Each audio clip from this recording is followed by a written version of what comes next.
Hello, wrestling fans. This is Dustin J. Markowitz coming to you. I wish we were live. I really do, John. Wouldn't it be awesome to do a live broadcast of Behind Enemy Lines? We had our chance, but we didn't get to do it, so. Anyway, hello, wrestling fans. This is Dustin J. Markowitz coming to you, taped, as always, from the gem along the Colorado River, Laughlin, Nevada, bringing you yet another edition of your favorite wrestling show, Behind Enemy Lines. The Enemy Lines dedicated to the happenings in EWE, or as Gorilla Monsoon would say, it's a happening! Joining me, as always, is my partner in crime. He's the Kentucky Hot Plate. Women, hide your daughters. We call him the Southern Dandy, the one and only John North! I'll quote Gorilla Monsoon as well and say, will you stop? That's not fair to Flair. Well, John, here we are again on the heels of Anniversary X, coming up on Last Stand, the final stop before WrestleMania 10, the biggest show in EWE history. And I have to say, it was a heck of a ride, one great pay-per-view, and I'll tell you what, a lot of fun all the way around.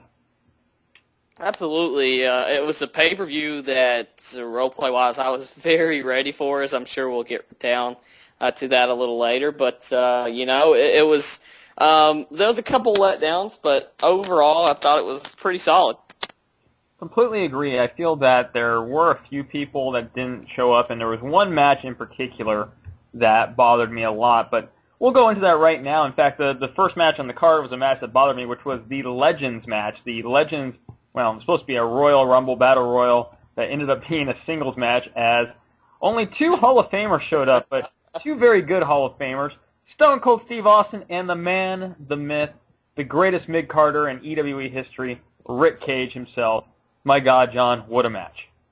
Yeah, fantastic match. I think Rick Cage should have won, but, besides that, come on, Steve Austin should have put Rick Cage over in that match. Completely agree.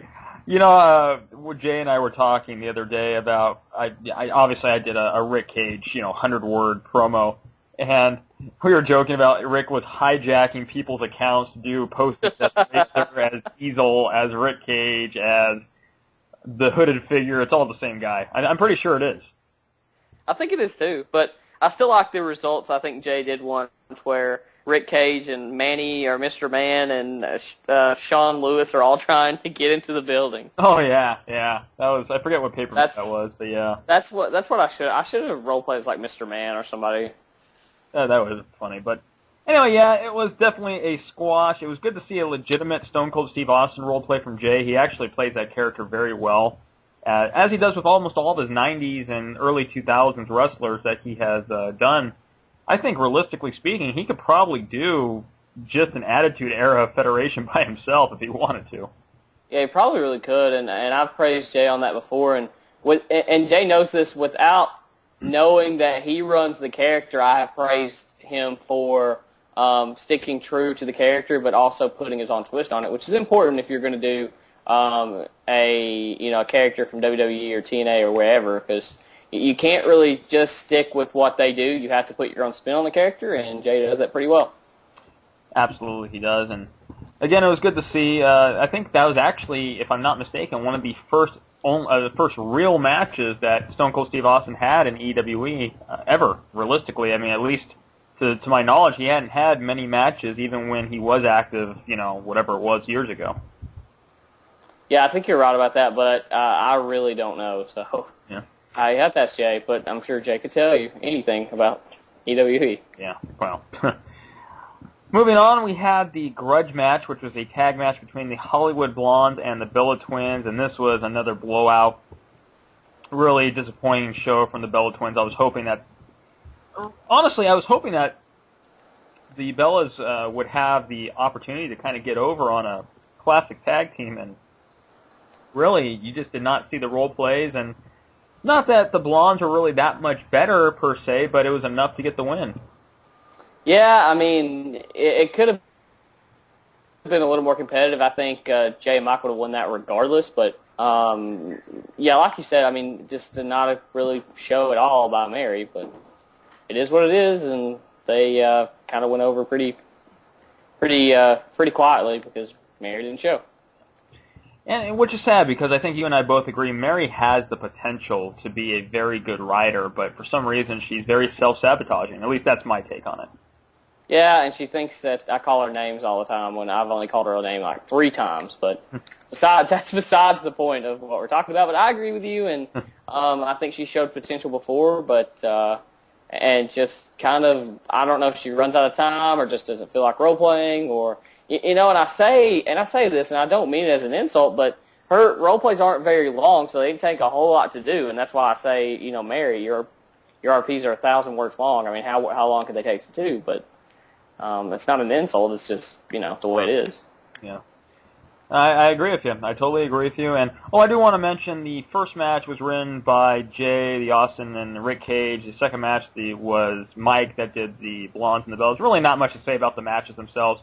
Basically blurb writing, and it was enough to get the show up. But just wanted to mention that as we're going along here, who's doing each match. Because I do think, John, that's one thing that gets overlooked a lot are the guys that are putting the time in to actually write these pieces. There's a lot of thinking that goes into, and as you well know as a results writer, it's really a talent. There's guys that are fantastic role players, but they can't write a match to save their life. And I think this is something that more people need to realize how much work goes into full results. Yeah, and just go and join a match writing fed one time, and you'll realize how tough it is, because you'll realize how tough it is to tell a story in that match, and it's really tough to do, and it's why I only write a select few of matches, but it gets tedious after a while. It really does. It's tough. I always remember when we were in HCW. You remember that back with Wrestle? Yeah. And that was their role-playing title was a match-based role-playing title, and you would incorporate some promo stuff, but that was, I consider that a very proud achievement for myself, and I believe you held that title too, if I'm not mistaken. I did. I actually, I never lost that title. I held it for a long time, and then in that certain wrestle, you got called up to bigger federations. Yes. So I got called up twice. And I never lost that title. It's called the King of Pain title, and you're right. It's like one of the ones I brag about the most, just because it was a role playing title, and I had a good time writing for it. And also, they had role playing events too, which was really fun, and I would always win those too. Yeah. When you weren't around, I would always win those, or when you wasn't.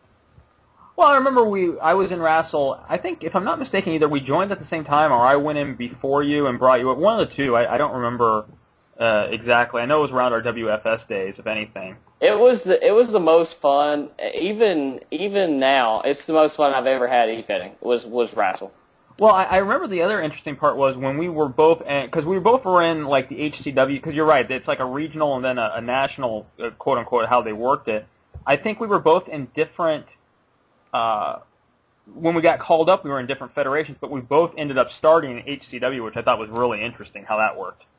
Yeah, because when you join, you're placed in a certain fed. I mean, you don't get to pick, and then you kind of get drafted to other different feds, and I think it was a really unique concept, and they made some money doing it, and they paid some people to do it. I know you and I got paid a couple times. Yes. By doing it, and it was a really good system, but I guess it just fizzled out because I tried to go back there the other day and it was gone. So that's a shame. Yeah, I guess we always get off track when we're talking, but it's fun though. But I mean, Wrestle is a very unique concept, and John is being legitimate. They used to run a tournament based at the end of each month, which kind of fell back on the old play-by-mail days of fantasy wrestling, excuse me, where they would actually pay the top champions and people that got called up and into this tournament, and you earned it a few different ways. There was sim wrestling where you actually had to pick moves and strategies, and then there was role playing events as well. And I think John and I both were called up for both events, if I'm not mistaken.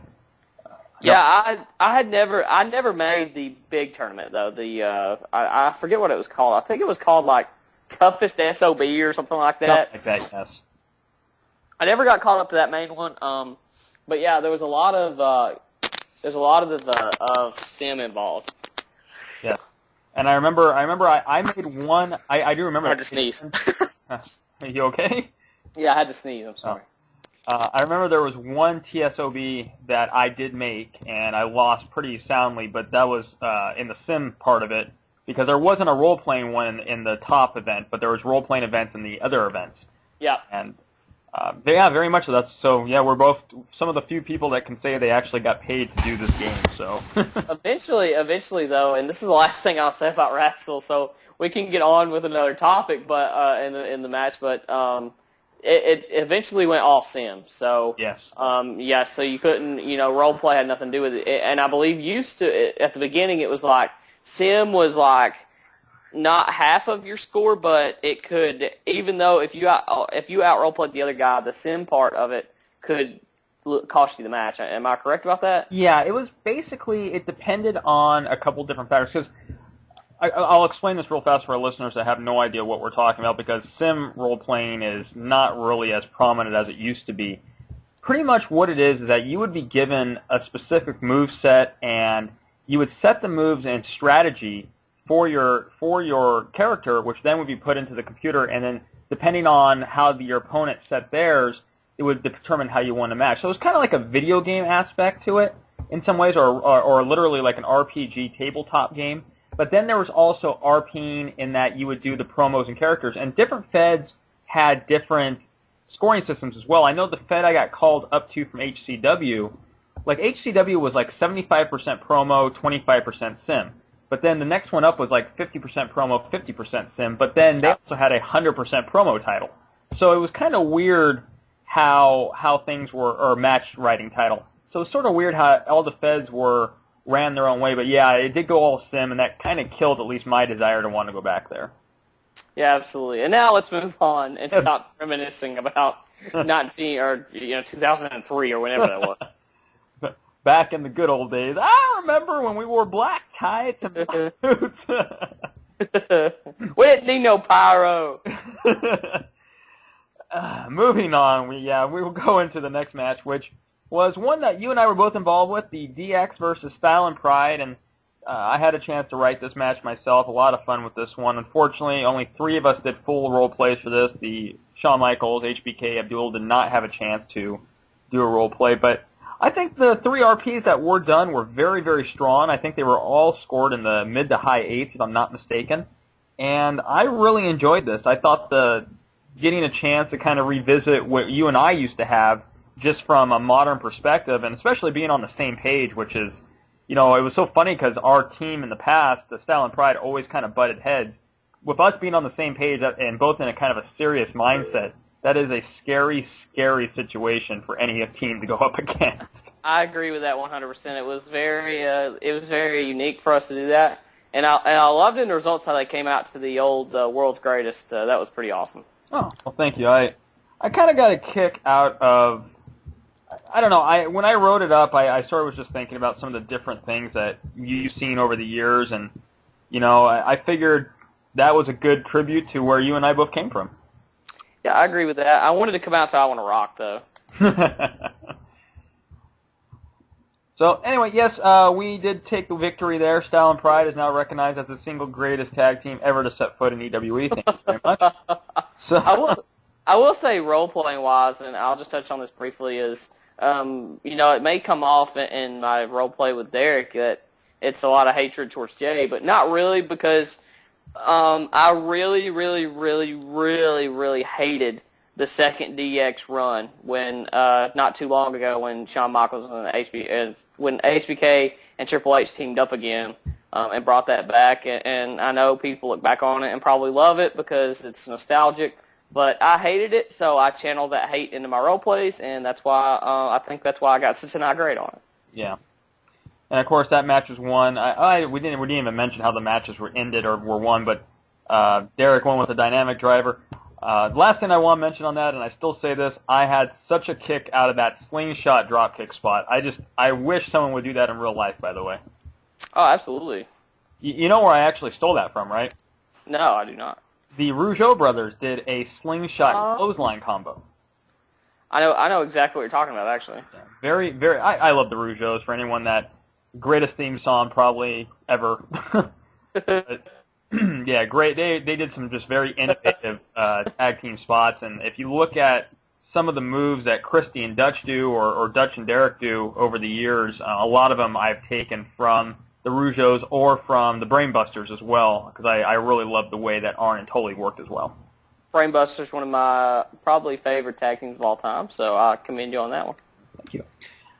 Next, we had a spot with Stone Cold Steve Austin and CM Punk, which I got a kick out of. It was kind of a fun little back and forth between the two characters. You know, I enjoy seeing that sort of thing, and I still hope and pray that one day we see Steve Austin come into as a regular character in EWE.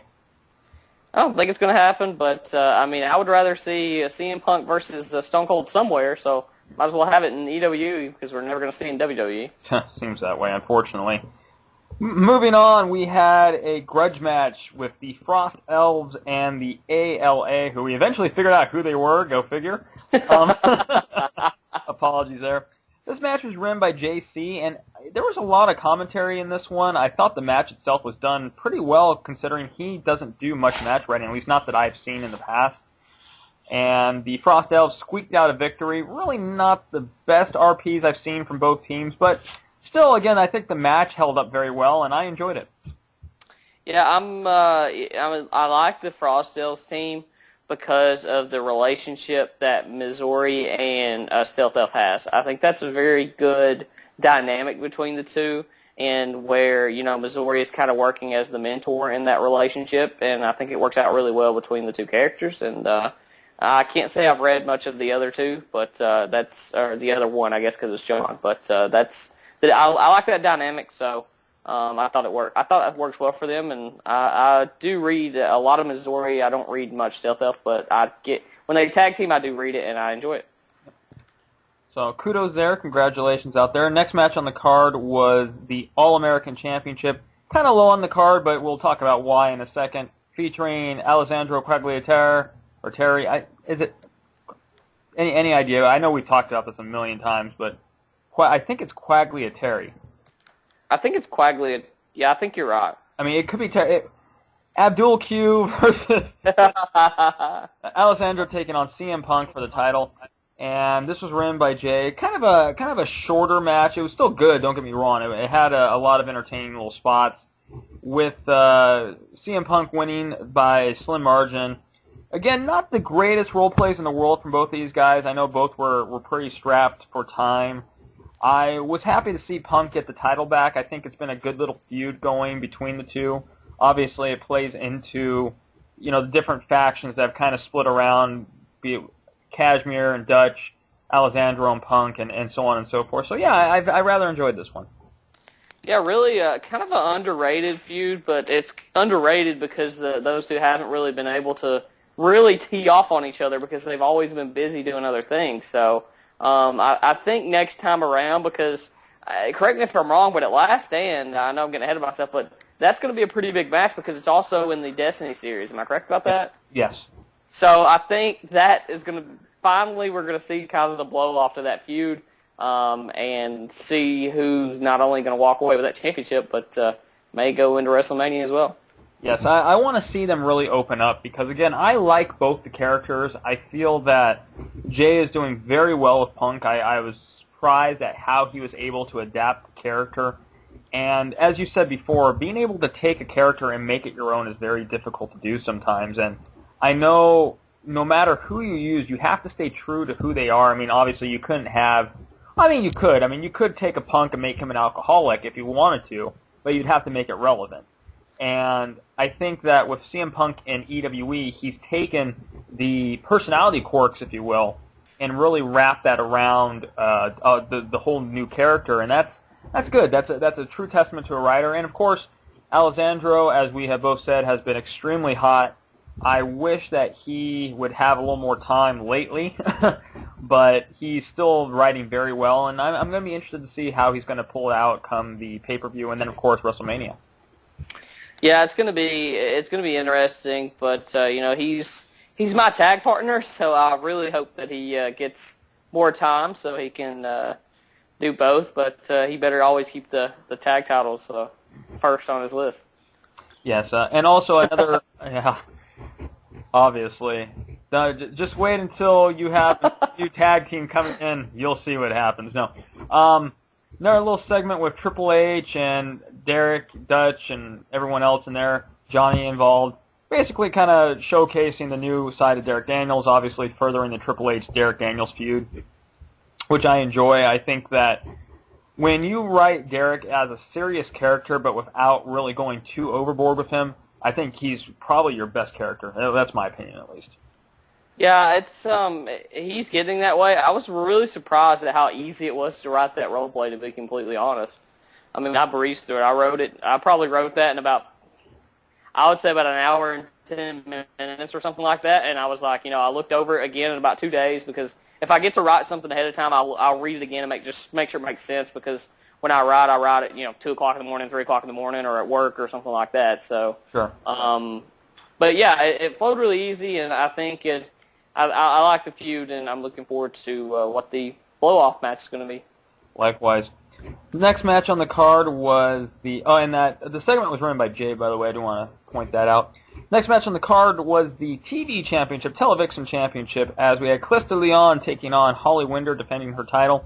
And Holly ended up winning this match. This was not a match either one of us was really looking forward to. The role plays, I did glance at them. They were, they were okay. The match itself was, again, kind of short but enjoyable. There were some good little spots there. I really don't have a lot to say. I think that, again, these are two characters I just really am not into. Nothing personal against the handlers. I think John and Mike are both decent writers. But they're just not characters I really get excited about.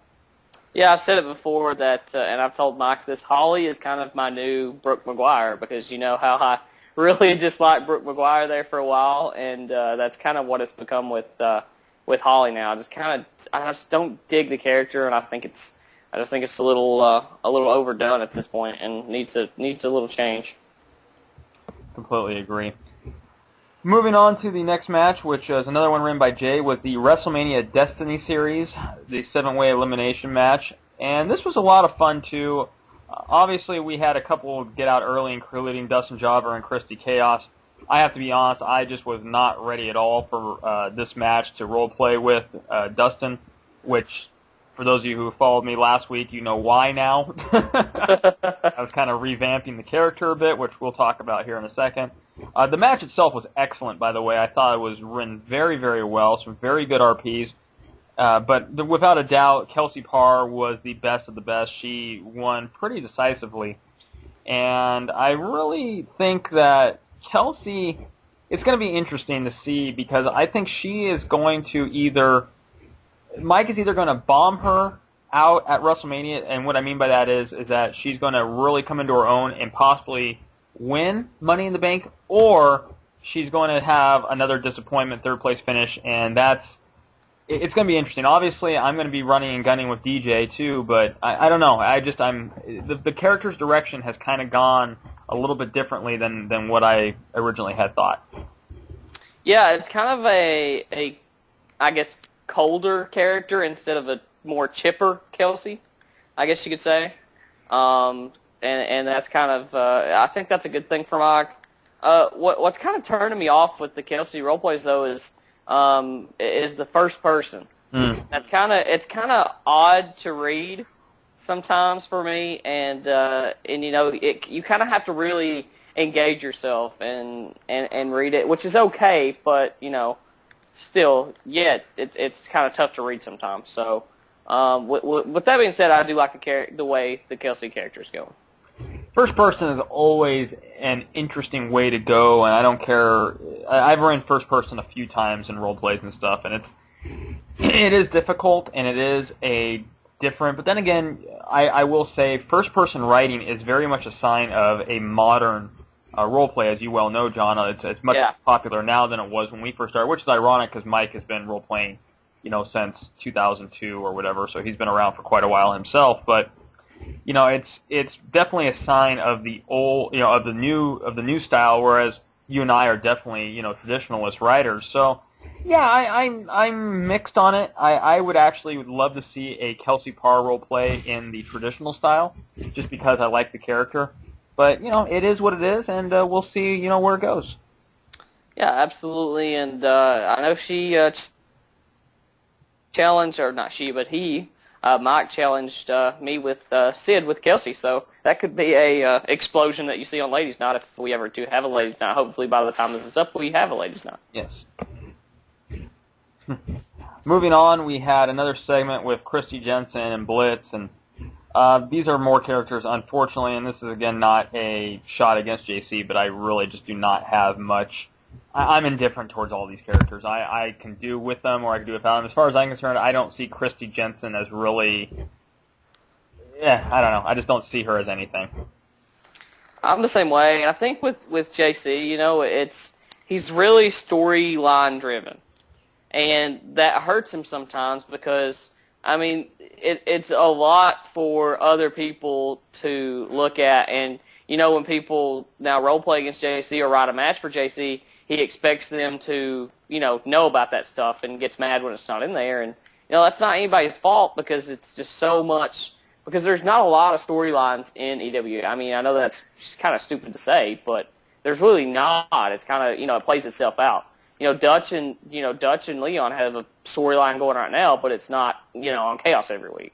Yeah. So, and the more you do that, the more people are just going to tune you out. So, I told JC to just kind of pick and choose his spots when he's developing his character. He's got to do that, or people's just going to turn off.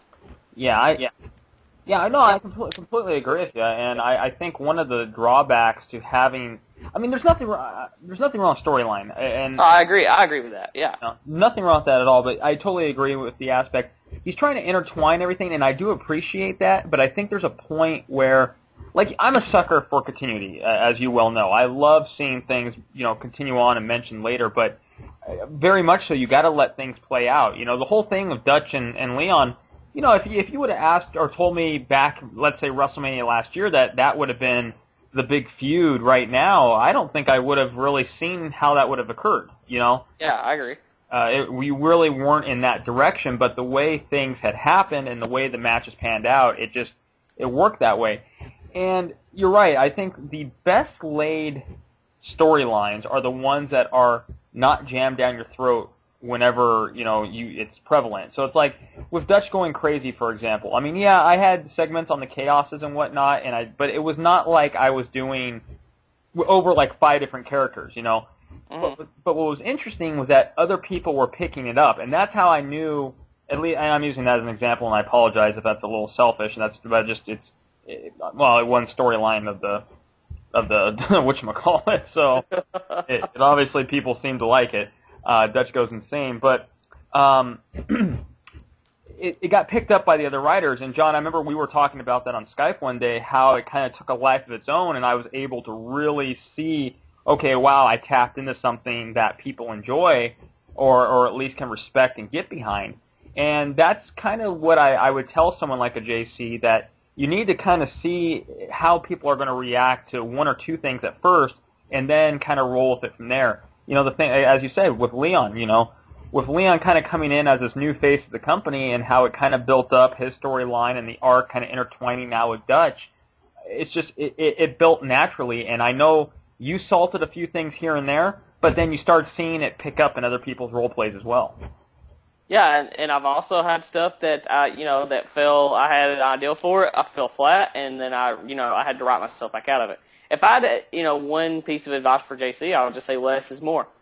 Less is more in the situation that he's going for.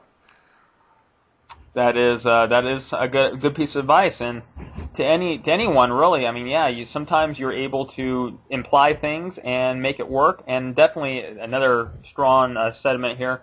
Keep your eye on what people pick up on. If all of a sudden you write something about your character, I don't know, for example, running over another character, if all of a sudden you see it in 20 different role plays, people talking about it, you might want to kind of run with that a little bit. Absolutely, yeah. So, but anyway, moving on, we had the Shining Star Championship, which was run by Scar between Raven defending her title against Trish Stratus. A pretty good match. It was also relatively short, but I think that Scar actually does do a good job with the storytelling and matches. And Trish did win, which I believe got her the women's Grand Slam, which I think was really cool. And Jay does a great job with Trish, so congratulations to Jay. Big accomplishment. Yeah, I think you hit the nail on the head. I don't really have a hot take on that one like I have every other every other thing today. I have to apologize. I'm very chatty tonight because I had to do baseball today, and baseball is so boring to call. So I'm just bursting with energy tonight for whatever reason. It may have been the 2 Red Bulls I had to drink during the game. It was a doubleheader, so. I think you just had a fat gagger of Coke right before you came on the air. It seems like it because everything you say, I have 1,000 things to say, but that's because I'm a broadcaster, folks, and that's what we do. Hey, you know what? If it wasn't for us talking, why would you want to tune in? Absolutely. So, moving on, we had the Mid-Eastern Championship match, which I have to say was probably the shocker of the night for me at least. Eli the Kid versus D-Dog versus Randy Orton. This, I actually felt, even though first off, the match itself was written fantastically. Again, that was done by Scar. I thought she did an excellent job of it.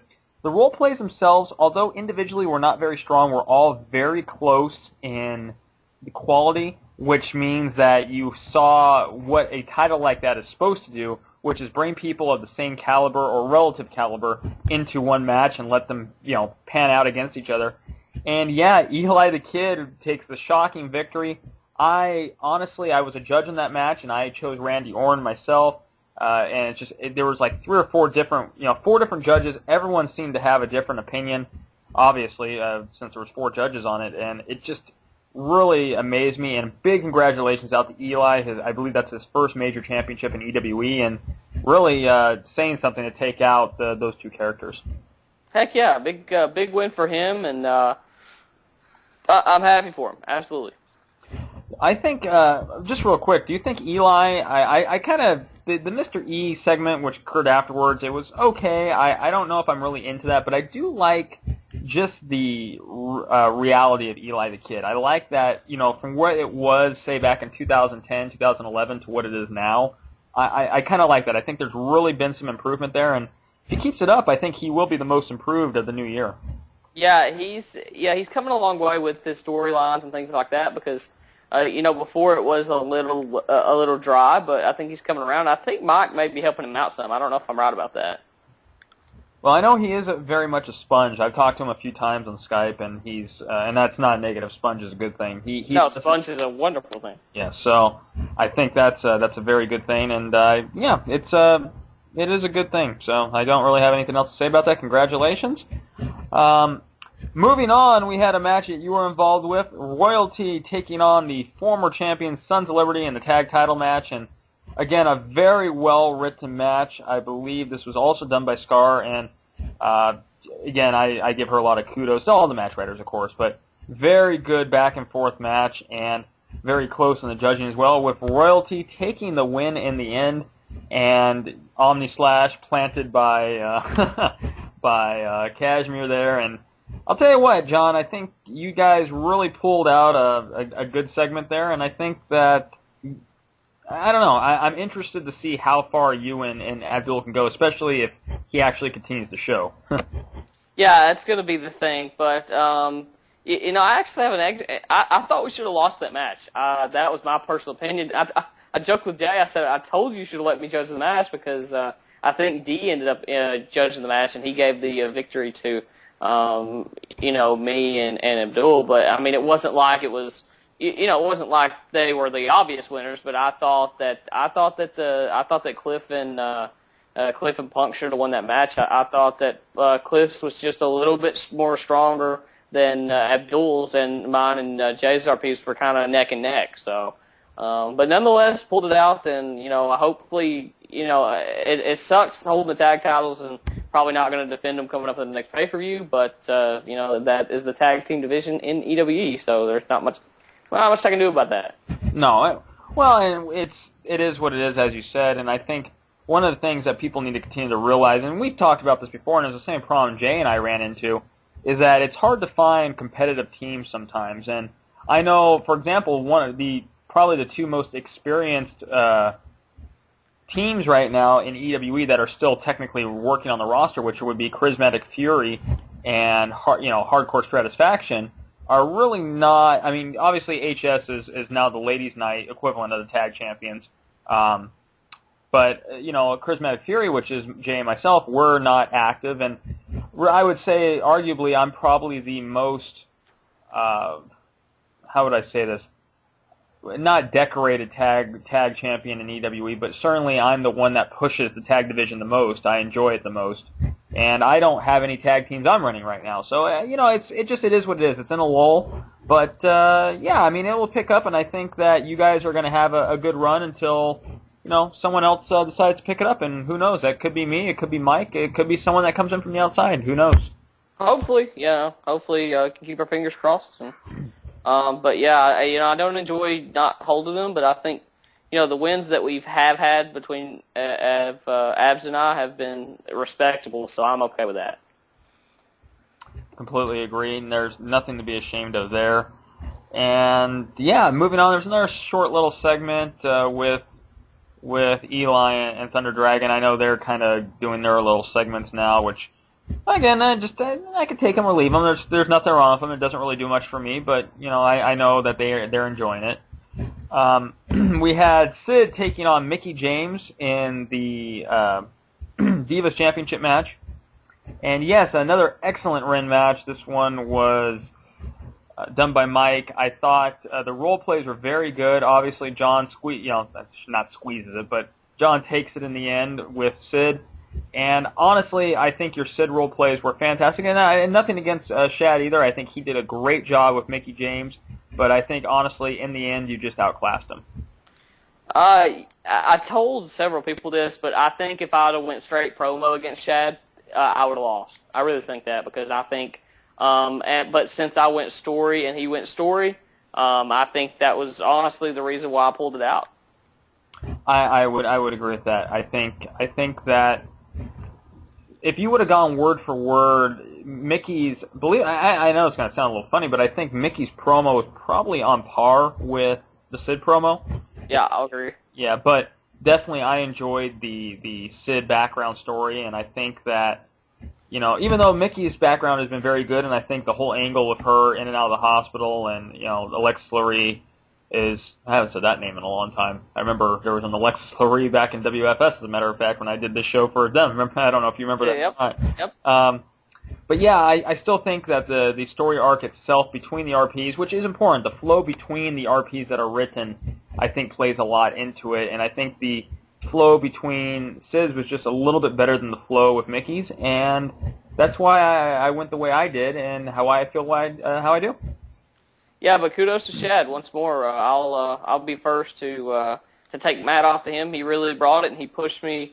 But role playing wise, I really I've said this before. Sid was just kind of one that I wanted to come in and win a title with, and she turned out a character that I really fell in love with, and I wanted to give her the backstory that she deserved. And it was a very good backstory. I enjoy it, because for those of you who didn't read them, I would suggest go read those role plays. But you find out a little interesting tidbit about her and Jack Michaels, which I think was fantastic. Great idea. And I think the judges tend to agree with that too. Yeah, it was. I know you stayed away from that match. You didn't want to judge it because it was one of your characters were very heavily involved in that one. But yeah, the judges clearly agreed. So. I had a lot of fun riding those. Most fun I've had riding in a long time with those two. Yes, and it was with those three. Yeah, very enjoyable, and I love that you've been able to incorporate Sid in a way that that's a story arc that a lot of people are familiar with, the MMSW story arc, and all the different characters that we've brought in, or even that other people have brought in that have associations. And I love that Dutch, Sid, and Jack kind of have all been in this little, and Leon to some extent now because he's directly been with Dutch, that you kind of have this four-way sort of interaction, and more so now with Sid and Jack and Dutch. I would love to see a Sid and Dutch team at one point. I think that would be a really interesting tag team. Yeah, I think we've talked about that. If there's any tag team tournaments out there, we'll take them and sign them up, because I really think that would be a lot of fun. Yeah, well, actually, as a matter of fact, I want to talk about that. We'll do that after the pay-per-view, the LAW tournament, which is kind of playing into EWE as well, which I'm looking forward to be honest with you. But we'll jump into the last match, or two matches of the evening. Spoiler alert! We have the EWE Undisputed Championship, Dutch Clark taking on White Tiger, written by Jay. This was an amazing match. I really enjoyed it. I do got to give him credit on giving me the cactus clothesline Damn people that don't know what the cactus clothesline is, by the way, but that's okay. And for those of you who don't, I knew exactly what you're talking about just because I had just watched the Mick Foley DVD. For those of you who don't know the cactus clothesline, basically both Tommy Dreamer and Cactus Jack use it, by the way, but basically it's a running clothesline where both competitors go over the top rope and either Cactus Jack would catch himself on the apron or they would just tumble to the floor. It used to be the setup for his finisher in WCW, which was the running elbow off the apron. Yep, absolutely, and that was like a move that, if I'm not mistaken, the elbow off the apron had never really been done before, and that's why it was so popular. Yeah, it was dropping elbows on concrete. It just no one had really done it on a daily basis, basically. And yeah, it was very popular, and I've always been a Cactus Jack mark anyway. But Cactus, great match, very enjoyable. I ended up pulling it out in the end by a hair. Yeah, I mean, all the credit in the world to White Tiger. And I do want to mention, I have never noticed this before until I read this match, which is sad, but do you know that the theme songs, when he puts the lyrics of the songs in front of the main event matches, that he actually color coordinates it to what you typically use for your wrestler in your role plays? I did not. I actually noticed that, and I mentioned it to Jay, and he was kind of surprised that I never really had saw that before. But yeah, if you read those results, I Want It All, the lyrics of the song are in green, which traditionally speaking I use lime or green for Dutch, and in white, which is traditionally White Tiger colors, obviously, white and blue, is the lyrics to Welcome to the Jungle. I did notice that he does the lyrics and all in big capital letters, which is pretty awesome, but did not notice that. It's really cool, and Jay is very good, too, about, and, put Jay over some more, but about, in role plays. If you write something in your role play, he'll usually incorporate it in the match, which a lot of federations do not do. Yes, again, I'm a sucker for continuity, and that's one thing that I love that Jay does. And, that's like, if you look at, for example, I mentioned earlier the Dustin Jobber thing in the WMD match. Dustin Jobber was wheelchaired to the ring, which obviously came from what was going on in the role plays. So, yeah, totally agree with you. That's a big kudos to him. Again, I thought the role plays between Mike and I were very strong. We both averaged basically just a hair under 9 each on the role plays, and I had a lot of fun writing it. I loved the spot where Dutch got the glass in his eye, or over his eye, I should say, from the popcorn cart. That was a good spot, and yeah, my hat's off to Mike. He really brought it as hard as he could. I'm glad I was able to hold him off, though.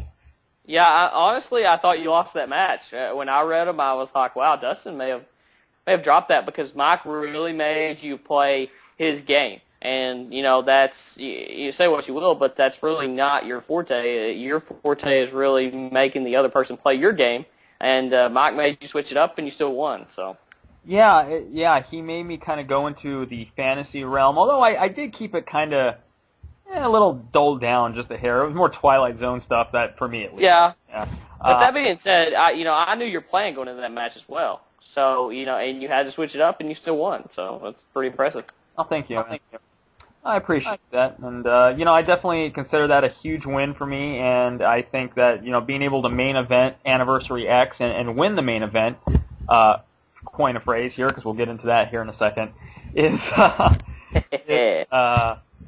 big accomplishment, and I felt very good about that. But with that being said, we had the shocker of the night as the one and only Leon Kashmere cashes in against Dutch Clark in the final match of the evening. John wrote the cash-in with Leon and Dutch. I thought that the cash-in was done very well, obviously, played off of, even though you hadn't seen the match that Jay had ran yet, Jay had actually played off of some of the stuff you had in yours, and it was done really well. It made Dutch look strong, it made Leon look great, and obviously, in the end, Leon got the Undisputed Championship. Yeah, actually, I played off your role play as well because in your role play, which I'm sure we'll get to in a second, you had Dutch. There's a line in there where Dutch is looking out at Leon with his one good eye, and I took that and kind of ran with it in my in my match as well. Yeah, that was something that I incorporated up. the two role plays that you guys did not see were actually the highest ranked role plays of the night, 9.38 to 9.55. Basically, I'll tell you what, John. I guess we'll just briefly go over them. In the Dutch role play, I called it the numbers role play. Pretty much, Dutch is post his White Tiger victory, and he's looking out towards the cash-in, and it's a countdown of 20 seconds. And it's the 20 seconds it takes for Leon to get to the ring and for the match to officially start. And I really, I would have to say, I really enjoyed writing it. And in fact, coincidentally, you mentioned that Jay incorporated that role play into the end of the match with White Tiger. How I ended it in my role play. Yeah, absolutely. That, and I told you before we went on air that I really thought when I read that, I thought I was beat just because I was like, I don't know how I'm going to be able to top with this. And as you know, with the cash-in, you get to read your opponent's role play and have a special 24-hour deadline. Mm-hmm. I didn't use the whole 24-hour deadline. I obviously, I kind of already had my role play written, and I made maybe 2 tweaks based on your role play, but it wasn't anything major. It was just basic dialogue to try to, maybe, if I ever need to cover my tracks down the road. I did that, but besides that, it was like, I was like, how am I going to be? Because I'm not going to erase this whole role play and do another one. Sure. Because I already had mine done. But I thought I was beat, and for those wonder, my role play was more of a Leon was backstage and he's watching this match, and you can, and I wanted you to kind of see, or the judge just kind of see where he slowly realizes, why am I not out there? Yeah. And that's what I really wanted the reader to get was, why am I not out there? Why am I back here eating awful catering food?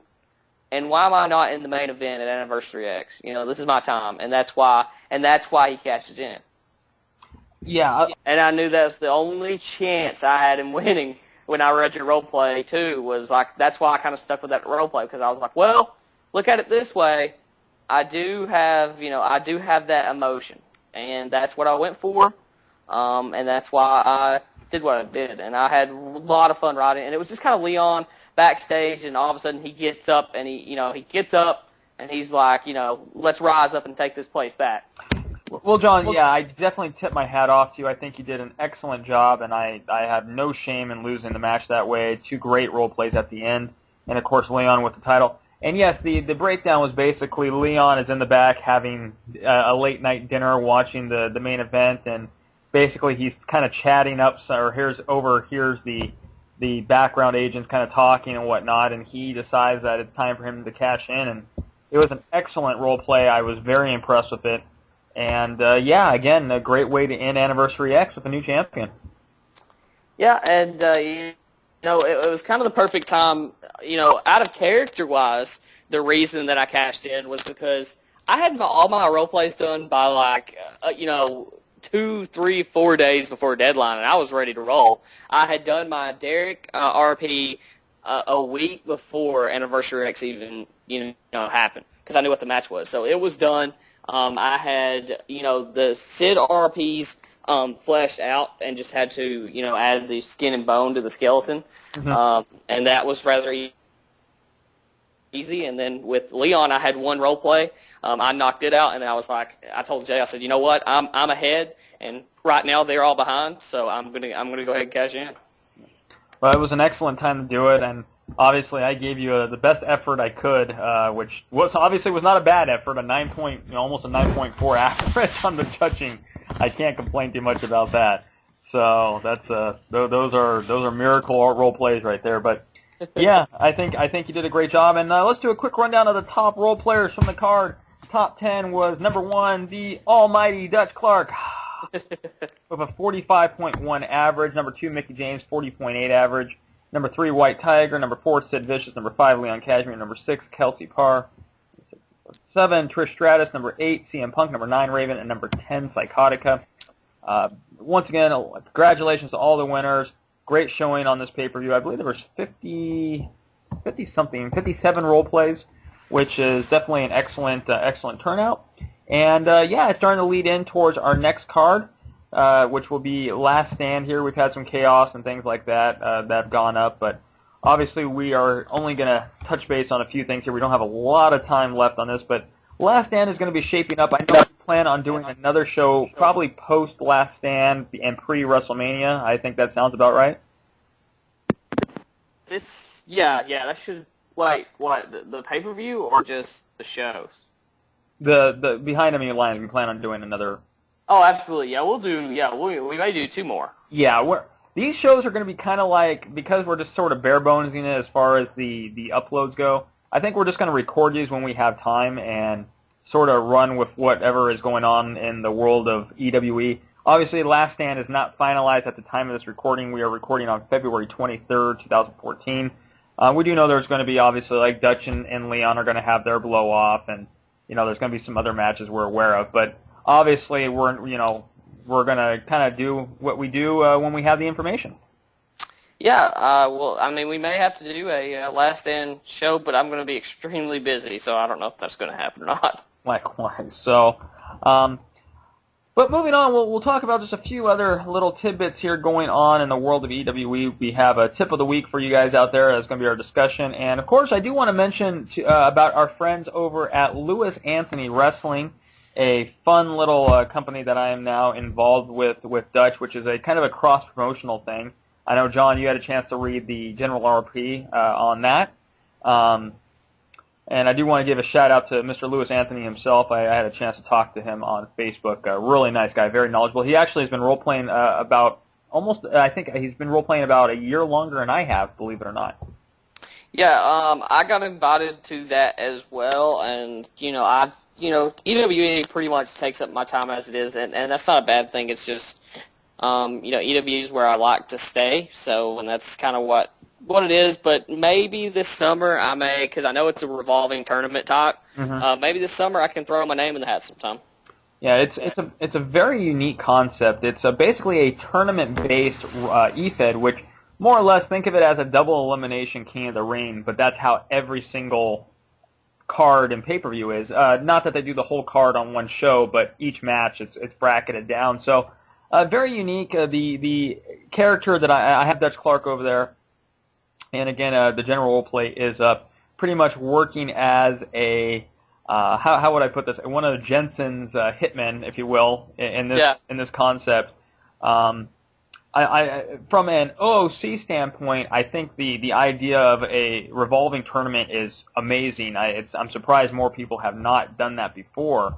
From an in-character standpoint, I think it's a good way to. I enjoy it. I like being able to kind of branch out, and I think it's good.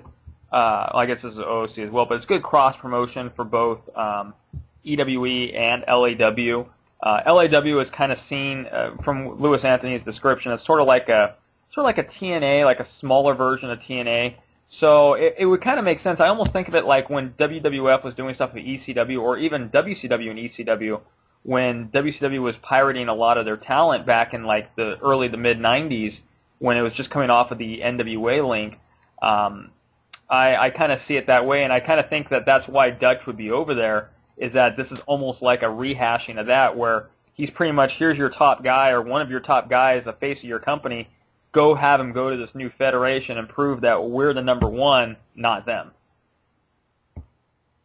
Yeah, it makes a lot of sense, and that's something I would like to see more of, because people look around and e-fetting's not dead. There's a lot of feds out there. There's a lot of it's not the same as it always has been, but there's a lot of feds out there, a lot of opportunities, and I would like to see more camaraderie between federations and things such as that.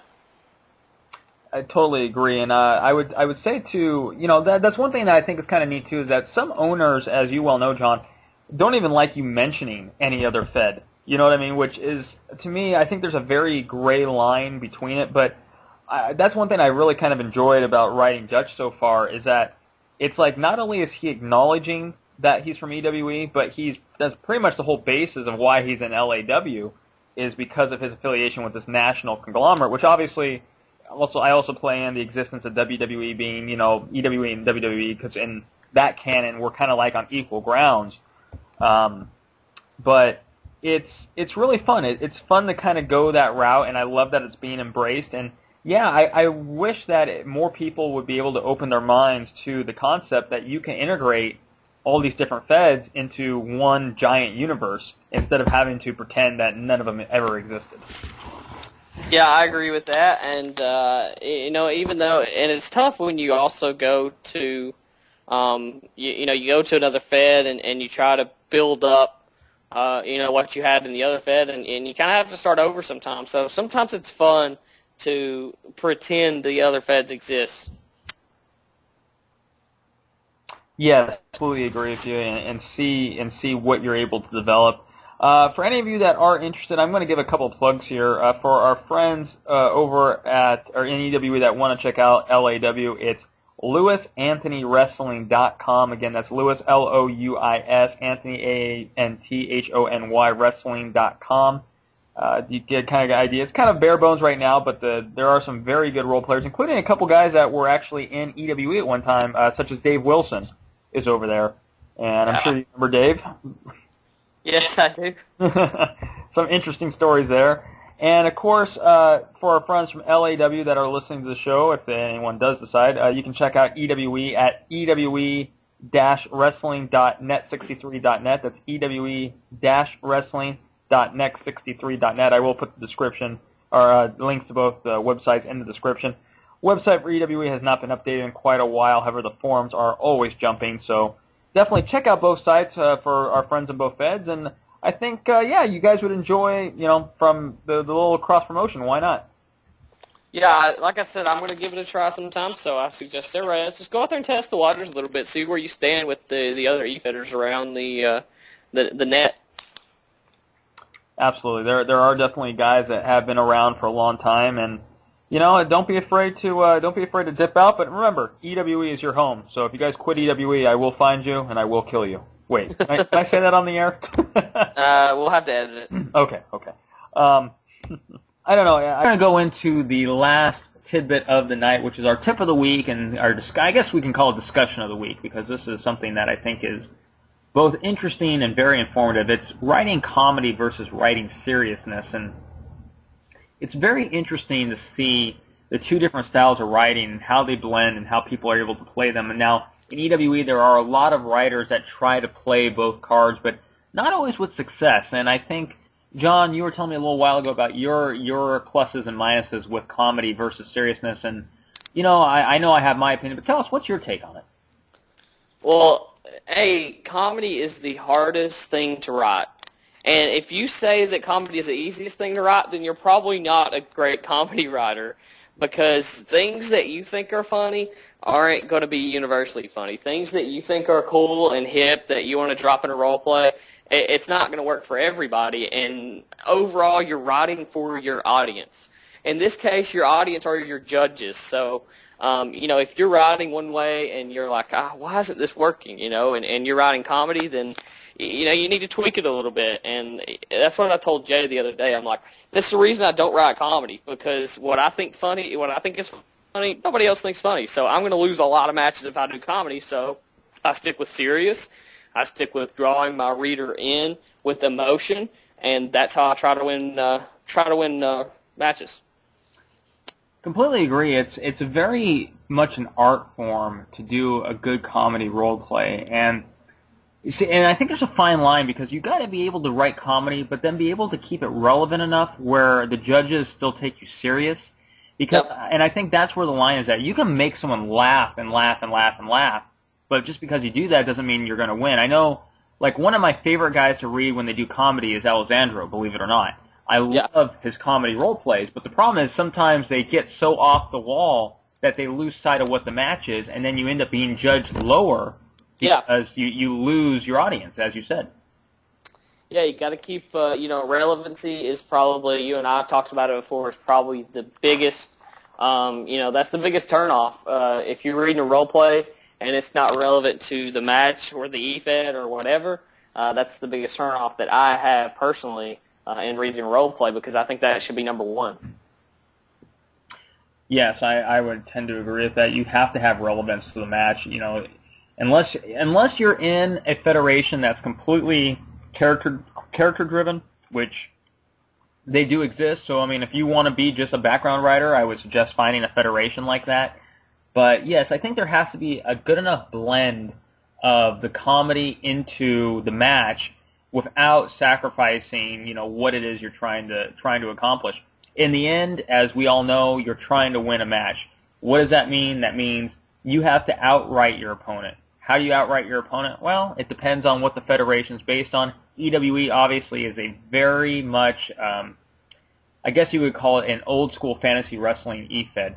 You can think outside the box, you can do fantasy, you can do anything you want to do, but when brass tacks comes down and push comes to shove, you still need to role play against your opponent. Yep, I agree with that 100%, and that's my knock on a lot of feds is they kind of lose sight of that, but it's all, it's all about relevancy, and when it comes down to it, you have to be relevant to the match at hand.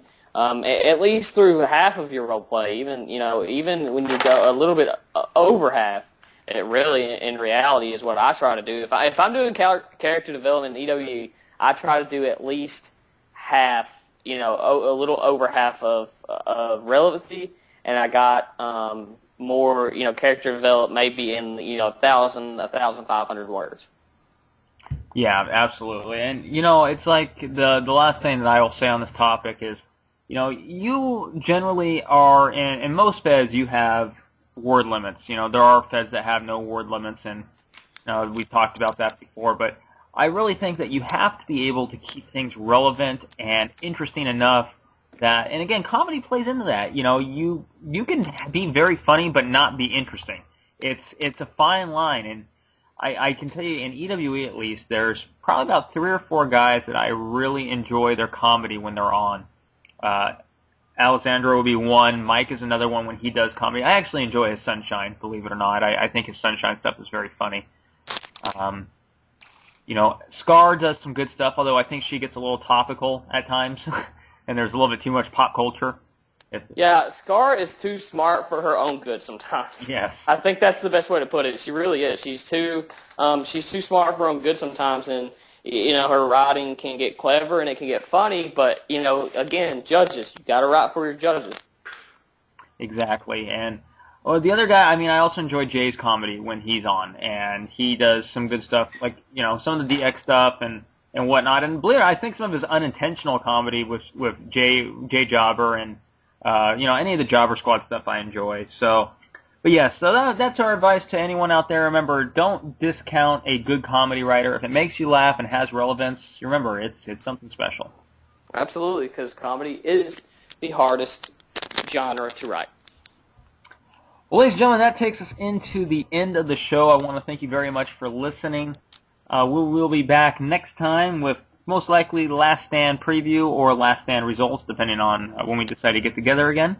And, yeah, John, you got anything else for our audience?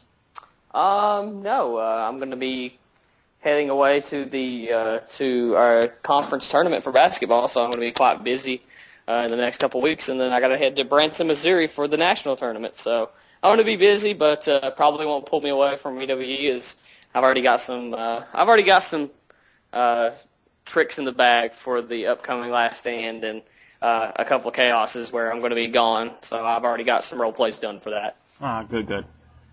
Yeah, I know. I myself personally, I'm going to be working pretty hard. In fact, I'm going to be recording tomorrow night a show for Bowling Evolved. We have a new direction we're going with the podcast there, which should be fun. And doing a new. In fact, I just posted a new ball review video, as a matter of fact, that I did for Motive, which.